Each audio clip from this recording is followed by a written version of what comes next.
अगर सरकारी स्कूल इस तरीके से हो, जैसे कि एक उदाहरण मैं बताऊं कि ये जो स्कूल है मध्य विद्यालय उफरेल, ये अपने आप में प्राइवेट के रूप में ये सरकारी स्कूल है। आप प्राइवेट स्कूल में जाना चाहेंगी? नो मैम, ऐसे स्कूल को छोड़ के कौन प्राइवेट स्कूल में जाना चाहेगा? यहाँ बिना फीस के सारे व्यवस्थाएं हैं, कौन कहेगा ये प्राइवेट स्कूल से कम है?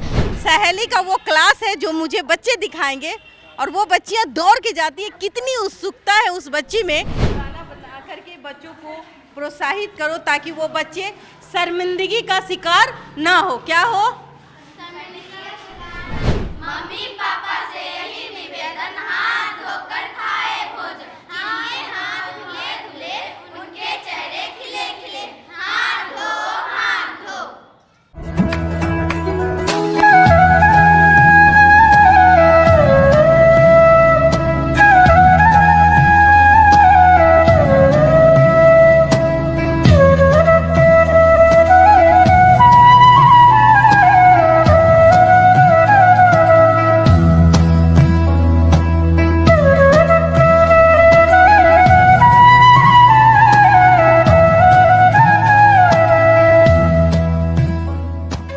जहां आप मौजूद है वो पूर्णिया है और पूर्णिया के अंदर मैं कैमरामैन से दिखाना चाहूँगी कि वो मध्य विद्यालय उफरेल है। इसकी खासियत क्या है? हम आए दिन कहीं ना कहीं सरकारी स्कूल को कोसते हैं, सरकारी स्कूल की अनियमितताएं दिखाते हैं, ये दिखाते हैं कि यहाँ पढ़ाई नहीं होती, यहाँ का व्यवस्था अच्छा नहीं होता, तमाम तरीके से हम उनको बदनाम करने की कोशिश करते हैं और होता भी है। ये भी फैक्ट है कि बहुत ऐसे ही सरकारी स्कूल है जहाँ पढ़ाई नहीं होती है। अगर सरकारी स्कूल इस तरीके से हो, जैसे कि एक उदाहरण मैं बताऊं कि ये जो स्कूल है मध्य विद्यालय उफरेल, ये अपने आप में प्राइवेट के रूप में ये सरकारी स्कूल है। कहीं ना कहीं मैं कैमरामैन से कहूँगी कि दिखाएं यहाँ की व्यवस्था किस तरीके से है। चाहे वो लोग कहते हैं कि अगर मिट्टी का भी घर बंधा रहता है तो मिट्टी के घर को सजाने की जिम्मेवारी एक महिला को होती है और वो महिला पक्के के मकान से भी ज़्यादा बेहतर मिट्टी का घर सजाती है। और यहाँ की प्रिंसिपल जो है कहीं ना कहीं वो एक घरेलू महिला के साथ एक वो शख्स है जो एक प्रिंसिपल है जिसके ऊपर इतनी बड़ी जिम्मेवारियाँ दी गई है। और आप देखिए कि कितने बेहतरीन तरीके से उन्होंने एक एक कोने को सजाया है। कहीं ना कहीं हम कहें कि मध्य विद्यालय उफरेल जो है अपने आप में सरकारी स्कूलों के मुंह पे एक तमाचा है, एक तमाचा कि आपको भी वही पैसा दी जाती है, आपको भी वही कुछ दिया जाता है, लेकिन आप वो काम नहीं करते, समय का उपयोग नहीं करते, जिससे बच्चे जो है उसका भविष्य बर्बाद हो जाता है।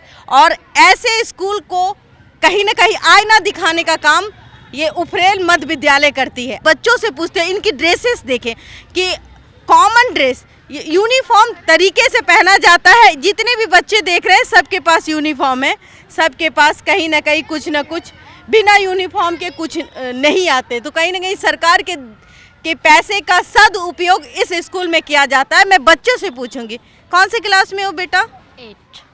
8 में हो? हाँ। क्या नाम है? मोना कुमारी। अच्छा, क्या है इस स्कूल की खासियत? पढ़ाई अच्छे से होती है। हाँ। और तो समय पे हम लोग सब कुछ जो मिल यहाँ जाता है। टीचर है वो समय पे आ जाते हैं। हाँ मैम प्यार से बात करती हैं। हाँ और यहाँ खेलने कूदने में मजा आ रहा है जी। यहाँ क्या क्या कार्यक्रम हो रहा है ये बताओ? यहाँ बहुत अच्छा कार्यक्रम हो रहा है, बहुत अच्छे प्रोग्राम हो रहा है, बहुत मन लगता है यहाँ पे, बहुत अच्छे तरीके से हो रहा है। घर में मन नहीं लगता है? नो मैम, यहाँ पे बहुत अच्छा लगता है। यहाँ आके पढ़ने में मजा आता है? यस मैम, बहुत अच्छा। यहाँ कंप्यूटर भी आ गया है। Yes ma'am. किसी लायंस क्लब के द्वारा कंप्यूटर गिफ्ट किया गया है और सिलाई मशीन गिफ्ट किया गया। आत्मनिर्भर बनाने की कोशिश की जा रही है। तो इससे तुम्हें कितना उत्साहित हो रहा है? मैम बहुत ज़्यादा खुशी हो रहा है कि ये सब हमारे स्कूल में आया है, हमें सीखने को मिलेगा, बहुत ज़्यादा खुशी हो रहा है। 2 बार ये सोचने वाली बात है, एक ऐसी सरकारी स्कूल जो कि भारत में राष्ट्र पुरस्कार से सम्मानित किया गया है। आप आइए और उफरेल के बारे में बताओ, ये उफरेल मध्य विद्यालय के बारे में तुम बताओ। मैम इसके बारे में क्या कहना है? ये तो सबको दिख ही जाता है, जो आते हैं उनको दिख जाता है कि ये स्कूल ऊपर से कैसा है। अब ऊपर से सबको दिख जाता है, मैं अंदर के बारे में बताती हूँ। यहाँ की शिक्षा व्यवस्था बहुत अच्छी है, यहाँ के टीचर्स बहुत अच्छे हैं। मैम प्रिंसिपल मैम बहुत अच्छी है, वो हमें बहुत अच्छे से टेक ओवर करती हैं। आई मीन सब कुछ टाइम पे होता है। आप डांस कर लेती हैं? यस बहुत मैम, मजा आता होगा। जी मैम। आप प्राइवेट स्कूल में जाना चाहेंगी? नो मैम, ऐसे स्कूल को छोड़ के कौन प्राइवेट स्कूल में जाना चाहेगा? यहाँ बिना फीस के सारे व्यवस्थाएं हैं। कौन कहेगा ये प्राइवेट स्कूल से कम है? मानने को ये विद्यालय है, सरकारी है, पर हमारे लिए ये गवर्नमेंट स्कूल ही हमारा प्राइवेट स्कूल है। ठीक, कौन से स्कूल में हो? मध्य विद्यालय फ्रील। नाम बताओ, जोर से बोलो। मेरा नाम तनु प्रिया है कि मैं वर्ग 3 में पढ़ती हूँ। हाँ, मैम लोग प्यार करती है आपको? Yes ma'am. क्यूट लगती है मैम? Yes ma'am. कौन सी मैम आपको सबसे ज़्यादा क्यूट लगती है? सब मैम हमको क्यूट लगती है। एक से तो होगा। साक्षी मैम है। साक्षी मैम से है। अच्छा, ठीक है। पढ़ाई कैसा होता है बेटा? बहुत अच्छा होता है। बहुत अच्छा। कौन सी पढ़ाई होती है? कौन कौन सा सब्जेक्ट आप पढ़ते हो? पर्यावरण को हिंदी, इंग्लिश, मैथ। हिंदी में क्या पढ़ाई होता है? आपकी क्लास, आप कौन से क्लास में हैं? हम 3 क्लास में। अच्छा, जो आप कविता है वो सुना सकती हैं? Yes ma'am. सुनाओ। देश की माटी, देश का जल, हवा देश की, देश का फल सरल बने, प्रभु सरल बने। देश के घर और देश के घाट, देश के वन और देश के भाट, विमल बने प्रभु विमल बने। देश की इच्छा, देश की आशा, काम देश का, देश की भाषा, एक बने प्रभु एक बने। देश के माटी, देश का जल, हवा देश की, देश का फल सरल बने, प्रभु सरल बने। ये बच्चे देखिए, अगर इनको याद नहीं होता तो इतनी जल्दी से ये बता नहीं पाती। ये कहीं ना कहीं अगर पढ़ाई का स्तर ऐसा हो तो बच्चे कैसे होंगे। ऑफ कोर्स ये बच्चे बहुत अच्छे हैं, अपने आप में ही समझ में आता है कि ये बच्चे कविता कैसे पढ़ते हैं, रट्टू तोता की तरह। तो समझ जाए कि स्कूल की पढ़ाई ऑफ कोर्स अच्छी होगी। अब मैं चलती हूँ, मैं बच्चों से कहूँगी कि कुछ क्लासेस मेरे को दिखाओ बेटा। चित्र में दिया गया है मध्य विद्यालय उपरेल, और बच्चे देखिए कैसे जा रहे हैं, कितने इसके मुंह पे, चेहरे पे स्माइल देखिए। इस विद्यालय से आपको समझ में आएगा कि एक तोता भी नजर आ रहा है, क्योंकि ये ग्रीनरी है, हरा भरा वृक्ष से भरा हुआ ये वो विद्यालय है जो अपने आप में मैं कहूँ तो प्राइवेट के मुंह पे एक तमाचा आप कह सकते हैं। और मैं ले चलती हूँ सहेली का वो क्लास है जो मुझे बच्चे दिखाएंगे, और वो बच्चियाँ दौड़ के जाती है। कितनी उत्सुकता है उस बच्ची में कि वो दिखाना चाहती है कि आइए हमारी सहेली क्लास को देखिए, और यहाँ सहेली किस तरीके से दिखती है, हमारी सहेली किस तरीके से दिखती है। हाँ, और ये देखिए, मैं एक दीवार पे कुछ लिखी हुई चीज़ें हैं, मैं कैमरामैन से दिखाना चाहूँगी कि यहाँ क्या लिखा हुआ। एक पेड़, पेड़ का मतलब तो आप समझ गए होंगे, पेड़ का मतलब भी आप समझ गए होंगे। ये दीवार पे वो चित्र है बच्चों को शिक्षा देने के लिए, कि बच्चे जो जब जिस उम्र में बड़े होते हैं कभी कभी वो समझ नहीं पाते पेड़ क्या होता है, पैड क्या होती है। तो आइए, और यहाँ भी एक जानकारी दी गई है, लिखा गया है कि माहवारी की जानकारी, क्योंकि बहुत सारे पेरेंट्स बच्चे से छिपा लेते हैं, उनकी एज में उनको पता नहीं चलता और अचानक से वो शर्मिंदगी का शिकार हो जाती है। तो माहवारी की जानकारी बदलेगी दुनिया सारी, ये स्लोगन है जो इस दीवार पे है। वो अपने आप में एक चीज़ है जो बच्चों को शिक्षित करता है। दीवार पे कुछ फूल भी दिखाए गए हैं ताकि बच्चे जो है उसको प्रॉपर समझ पाए कि क्या है। ठीक है, मासिक धर्म स्वाभाविक है, छूत नहीं। आप समझ सकते हैं जो मासिक धर्म जो आती है वो छूत नहीं होता, वो एक नियम और साइकिल है जो हम लोग हर महिलाओं के साथ होती है। मासिक धर्म प्रत्येक नारी के शरीर में होने वाली एक स्वाभाविक प्रक्रिया है।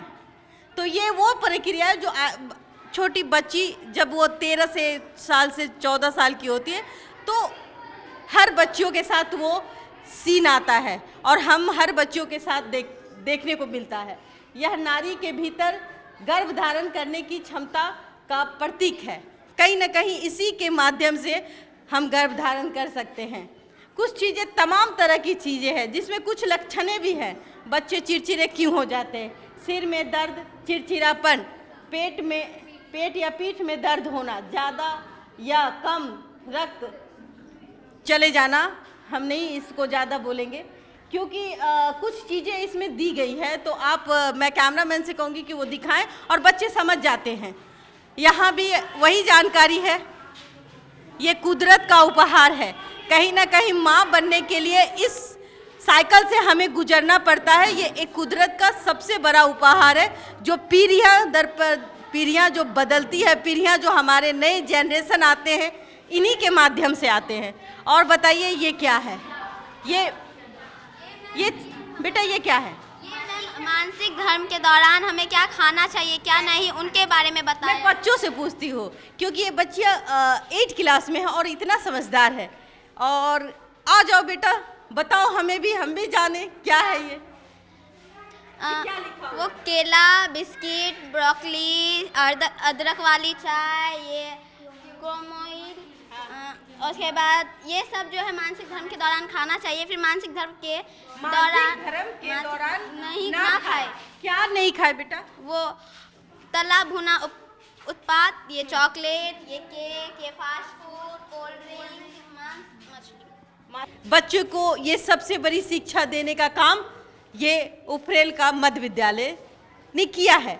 और यहाँ भी कुछ चीज़ें हैं, देखिए। अब ये कुछ है, सैनिटरी नैपकिन का ही इस्तेमाल करें। क्यों कह रहा है जो नैपकिन है, नैपकिन का हम इस्तेमाल क्यों करें?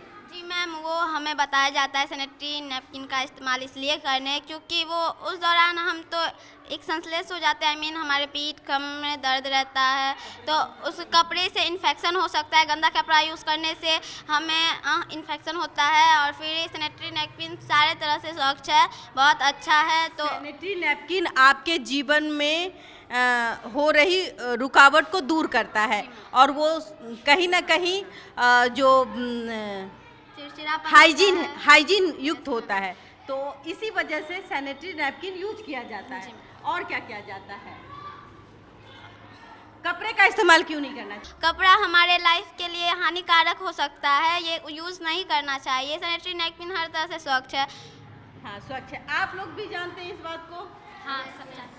तो आप लोग आवाज़ उठाइए कि जो भी बच्चियां हैं जो गांव में दूर दराज में रहती है, जिनको पता नहीं है, तो उनके बारे में आप बताइए कि वो कैसे वही कि वो लोग कपड़ा यूज़ ना करे, सैनिटरी पैड यूज़ करे।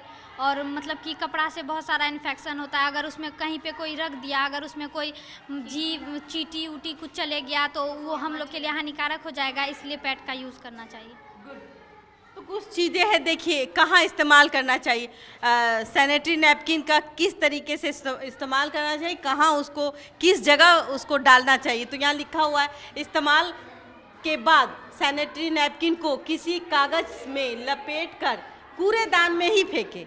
इधर उधर फेंकने से वातावरण कहीं ना कहीं प्रशुद्ध, मतलब गंदगी फैल जाती है और लोग देखते हैं कहीं ना कहीं वो प्रदूषण को फैलाने का काम करती है। और फिर जब वो लोग देखते हैं तो वो कहीं ना कहीं लाज का भी एक लाज लगता है कि भाई ये क्यों फेंक दिया रोड पे। तो ये चीज़ नहीं रोड पे फेंकनी चाहिए। हाँ, महामारी नैपकिन बदलने के बाद हाथों को साबुन से अच्छी तरह धो ले। गाना बना करके बच्चों को प्रोत्साहित करो ताकि वो बच्चे शर्मिंदगी का शिकार ना हो। क्या हो? आओ बच्चे, वो गाना गा के हमें सिखाओ। कौन से गाने आप जानते हैं जो लोगों को तक जाने जिनके होते गंदे हाथ, बीमारी आएगी उनके पास। हाथों की सफाई होगी, कीटाणु की पिटाई होगी। जिनके हाथ धुले धुले, उनके चेहरे खिले खिले। हाथ धो, खाना खाने से पहले, स्वच्छ के बाद साबुन से। हाथ धो, 100 रोगों की एक दवाई। हाथों की हम करें सफाई, खाना पीना होगा साफ, स्वच्छ रहेंगे हम और आप। खेल कूद के बाद में हाथ धो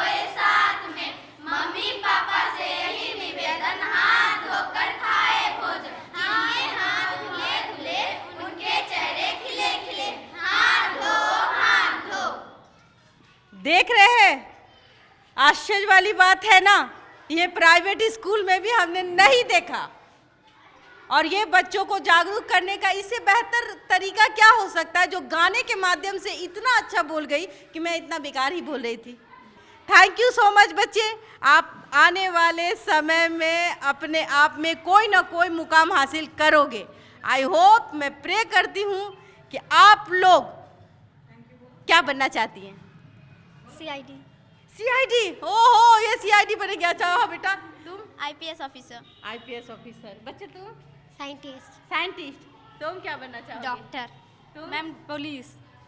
यस पुलिस क्यों बनना चाहोगे? मैम, ये गुंडे मवाली बहुत ज़्यादा हो गए हैं इसको मारने के लिए, और मैम बहुत अच्छे अच्छा, गुंडे मवाली ज्यादा हो गए। यस मैम, और बहुत सारे काम है जो कि और उसको मारने के लिए आप पुलिस बनेंगे? नो मैम, बहुत सारे। सुधारने के यस लिए काम मैम, करेंगी? यस मैम, और ईमानदार बनेंगी? यस मैम, बहुत घुसखोर तो नहीं बनेगी? No ma'am.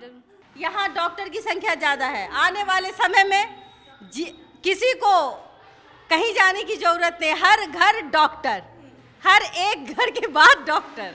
तो कामना करूँगी कि इसमें से सभी डॉक्टर बने, और जिनको पुलिस बनना है, जिनको गुंडे को ठीक करना है, वो पुलिस बने, जिसको आईपीएस बनना है वो आईपीएस बने। आर ऑल बच्चे, यू आर सो गुड। मैं कह सकती हूँ कि ये बच्चा जो है देश का वो भविष्य है जिसके ऊपर आने वाले समय में हम लोग भी आश्रित होने जा रहे हैं। डॉक्टरों की जरूरत अब मुझे भी होगी कुछ सालों बाद, जब ये लोग डॉक्टर बनेंगे।